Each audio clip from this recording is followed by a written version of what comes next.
The last time I went into a library to try and impress someone, I ended up as a girl. I should have learned my lesson then and there. I mean, what worse can we do? We've already turned from a guy into a girl. Like, what the fuck are we gonna turn into, a goat?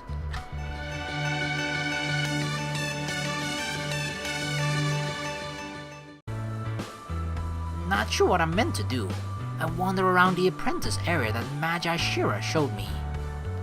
I better get my bearings before I have to be somewhere on time. I'm not sure if Charlie's going to be as much of a help as I'd hoped. I guess I can try to get a head start on studying.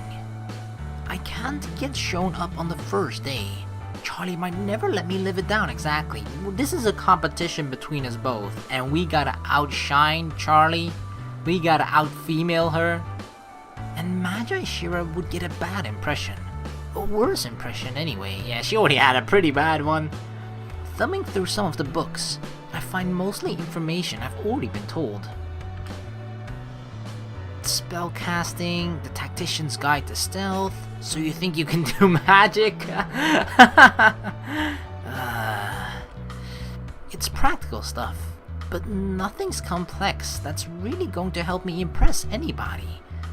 Irritated, I shoved the book away. This is the hardest part, right? Like, the sucky part at least. Like, the most impressive spell that we've actually casted, which is turning our male body into a female body, is one that is impressive, but you know, we can't actually impress Charlie with it because we're not allowed to tell her, or anybody else for that matter. So, you know, the best spell we ever casted we can't tell anybody about, and that sucks. Kind of. If we solely only want to show off, you know? Where's the harder section? Magi Shira said these books would be more to an apprentice level, but I don't need just baby steps. But further inspection of the library reveals much the same. Informational texts, histories, and other dull subjects. Maybe it's for the best.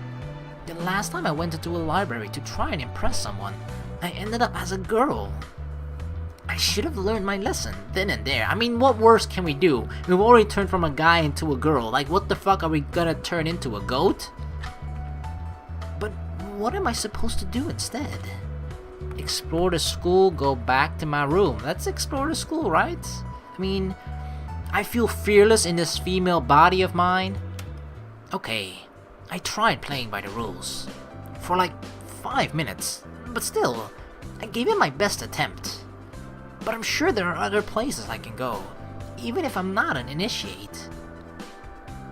I leave the library behind, in pursuit of something a bit more interesting. I mean, even though she said I'm not allowed to be here, you know, I can just say, I didn't know this was part of the area that I'm not allowed to go in, you know, just plead ignorance.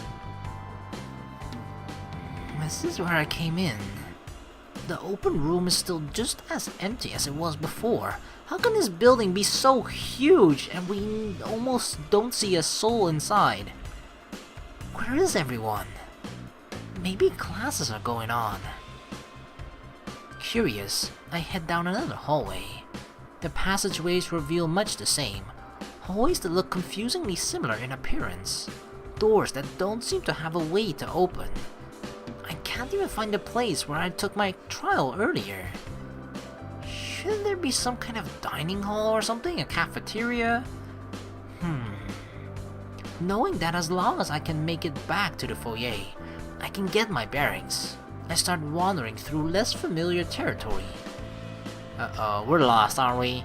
From a distant doorway, with a high arch and an open entryway, a chorus of rhythmic muttering catches my attention. The words rise and fall in a wave. A chorus of soft voices, huh? Is that...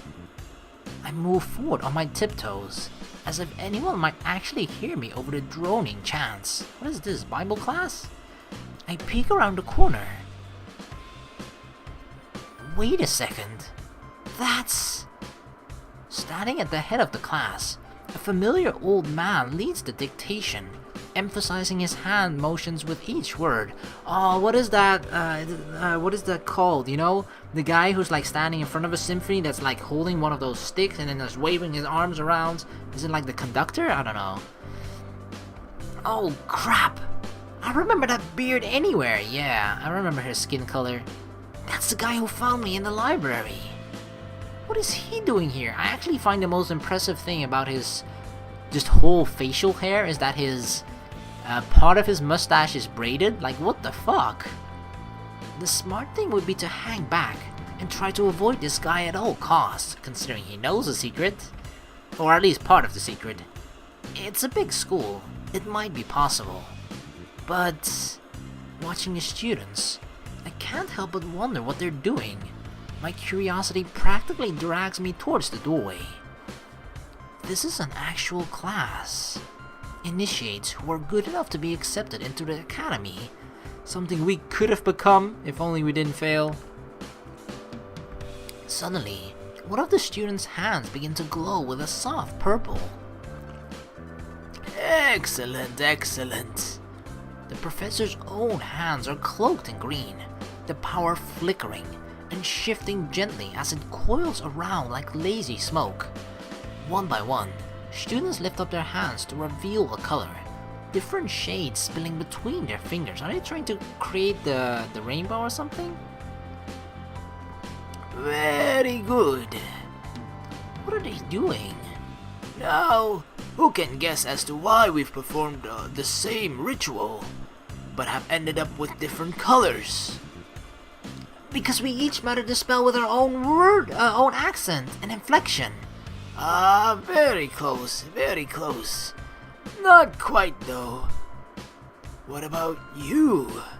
He looks right at me. Uh-oh. I nearly jump out of my skin. A whole classroom worth of eyes suddenly turning my way. Uh-oh. Stumbling back away from the door, I lift up my hands. Sorry, I was just lost. I didn't mean to... Nonsense. Sometimes getting lost is precisely how we end up where we're meant to be. Please, come in, come in. Face scalding like a frying pan, I force my feet to drag themselves one in front of the other, and stand reluctantly before a whole classroom. Really? We have to stand in front of the classroom too?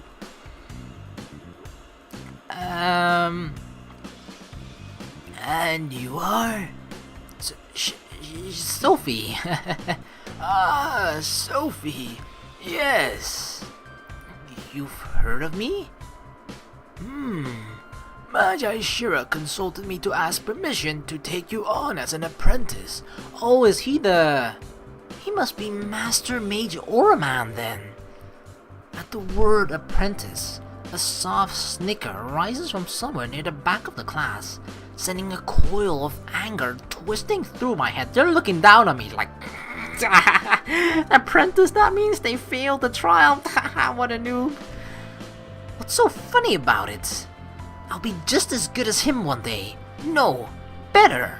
Sitting in this exact same classroom. My fists clench at my sides. I will show you. Man, if I wasn't standing in front of a dozen witnesses, I would...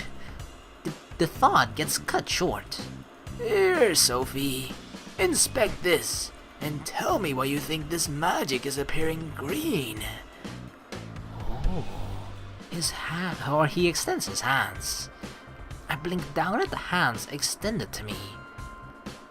I don't really know anything about magical theory. Well, maybe if we stayed in a library and read something about that, you know? I guess that's what I should have been reading in the library, exactly! Where I should have stayed. Is he doing this to punish me for eavesdropping? Lesson via public humiliation? Tentatively, I reach out to touch the flickering magic. It doesn't change color. In fact, it doesn't feel like anything at all. It vibrates a little, calling out to my magic, but nothing else. The whole class waits, watching me for an answer. I'm guessing most of them already formed some kind of guess, but no one is brave enough to say it and spare me from this. Please, somebody save me! Cowards. Maybe it's because each person's magic is unique. Some magi are more powerful. Uh-oh. This is an actual test question, you know? Okay, so let's try and think about it a little bit. So, the thing was, he said everybody casted the same exact spell, right? Everybody in the class the same spell. So technically, as a result, you should have all the same end result, right? You cast the same spell, everybody should have the same end result, unless something went wrong or something is different. But the thing is, it's not. Everybody had a different color. So the reason for that would be, or the more likely reason out of these two, is probably that each person's magic is unique. Some magi are more powerful, but if that's the case, like, I don't know, most here are initiates, right? You would guess they would be kind of on the same level. Like, you only have a limited amount of colors, and there are different, you know, every magi can be, you know, there's always a tiny difference. Like, for example, he may be the strongest one, but the one below him is only a little bit weaker, and the one below that is only a little bit weaker, and there's like so many different ranks and disparities and whatever, you know, you can't have enough colors for that. Well, maybe you can, considering if you're gonna go in shades, then maybe like, oh yeah, this one is a tiny lighter green and the other one, then sure, maybe. But I feel like this is just a more plausible one out of the two, I guess, because the answer was before as well, that when he said like they set the spell with their own accent and intonation, it's like he said close. So it's like, you know, everybody's pronunciation or accent is kind of unique as well, so each person's magic is unique. Boom, got it, I think. If I reasoned it correctly in my mind. I blink in slow realization, a guess forming at the back of my mind. Because this is just your magic, and every person's magic is different. Excellent. Boom! Aced it, bitches! What you gonna do? What you gonna do? You got shown off by an apprentice, huh? Huh, you silly initiates. You took a risk by touching a spell you did not know. Granted, but I'm sure you have realized I wouldn't have allowed you if it was dangerous. He turns back to the class. As Sophie has determined, this is strictly a manifestation of my magic. I used a ritual to summon it, but there's no spell here, no real power at work. As you all know, different spells and rituals can have different colors associated with them, or even no color at all. Ooh, colorless magic, transparent magic. But our raw magic does have its natural color, like your hair or your eye color. Your magic is also unique to you. You can look around the room and see it might be a similar shade to someone else's, and that means your magic has similar properties. Does personality have anything to do with it? If I had that baby poop green color, I'd be worried about my personality too. No, there's no known correlation between personality and magic colors. But know that sometimes being unskilled at a different type of magic has less to do with your capabilities and more to do with your magic type. As we advance in this class, we will learn more about magic theory and specializations for different magic types. Here, Sophie, would you like to try with the rest of us? The green from his hand vanishes as he walks me through it. Summoning raw magic without a ritual or a spell isn't something I'd ever considered doing before. Slowly though, I feel it start to build. My fingers match his movements, until, between my outstretched hands, a gold color begins to grow and brighten, swelling with my own satisfaction. What up, bitches? It's gold! None of you have shitty colors like baby poop green and probably like dog pee yellow, sewer water green or blue or whatever, you know? I got fucking gold! It's working! Though maybe a little too much. Oh shit! He's like, my 80-year-old eyes! I'm gonna have to go to the eye doctor. Oh my god, he's blinding, but look, he's actually smiling underneath there, underneath that thick mustache. Soon, I have to squint against the intense light, a blinding contrast to the soft, earthy green in the professor's hands. The golden edge of the magic remains, but the center is so vivid, I can only see white there. The soft pastels and dark, grungy shadows circling the hands of others looks nothing like this. Ho ho! I close my hands and the raw magic vanishes. Fascinating. What? The master's gaze, however, remains on my hands with a transfixed stare, seeming to forget the class watching us. In all my years, I've only seen such magic once before. Psst! Sophie! What? Charlie? Sorry, Master Orman. Can I borrow her? Of course. I was the one taking up her time. But what were you going to say? Something about me being special, right? My words go unanswered as Charlie suddenly has me by the arm, wheeling me out of the classroom. But I wanted Charlie to hear about me being special too. He nods at me politely, as if he's the one dismissing me, leaving me to be carted out of the classroom in confusion. What was he gonna say? What the hell were you doing in there? She keeps me by the arm without explanation, continuing her kidnapping. I don't know. He just asked me to join. You're not even supposed to be in this part of the school. Then what are you doing here, huh, Charlie? Then what are you doing here? Bam! Looking for you. Listen, as far as Magi Shira probably cares, I'm responsible for you at the moment. I can't have you just running around doing whatever you want. That looks bad on me. Then maybe you shouldn't have left. She huffs. Cha, I didn't think you'd run off into Master Mage's classroom of all things.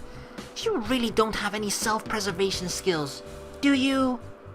Thinking back over everything that's happened to me in the last 24 hours. Not a one. She sighs. Alright, I'm sorry I left in a huff then. Do you take back what you said? A sly smirk curves over her mouth. Not a word of it. She yanks me in a new direction. Hey! Come on, we're going to dinner before Shira notices we were missing. Aren't we allowed to interact with the other students? Trust me, pretty soon you're going to be too busy to remember or care that there are other students. And really, it's for the best that we don't. Here the school finally comes to life, looking more inhabited and friendly, and less like the imposing, empty monolith it seemed to be. Students sit around tables talking and laughing. In one corner, a group of teachers monitor the room. Classes let out at different times to keep the dining hall from filling up too much at once. Since we don't have a rigid class schedule, we can come in any time after 7. I think they stopped serving food at 9. But who eats dinner at 9 anyway? Who eats dinner at 7? Although that's probably a lot of people and I'm the weird one who eats dinner at 5. Yeah, I'm pretty sure that's me. We get our food and take a seat together near one corner of the room. I'm still not sure what to think about Charlie. Why the sudden change of heart? Yeah, before it seemed like she didn't care much and now she's like, alright, I'll show you around. And she's kind of being, I don't know, supportive, helping me, you know? I mean, I guess she's just trying to save her own skin. That's probably the reason, I guess. And even if we're not on the best of terms, I don't want to mess with her.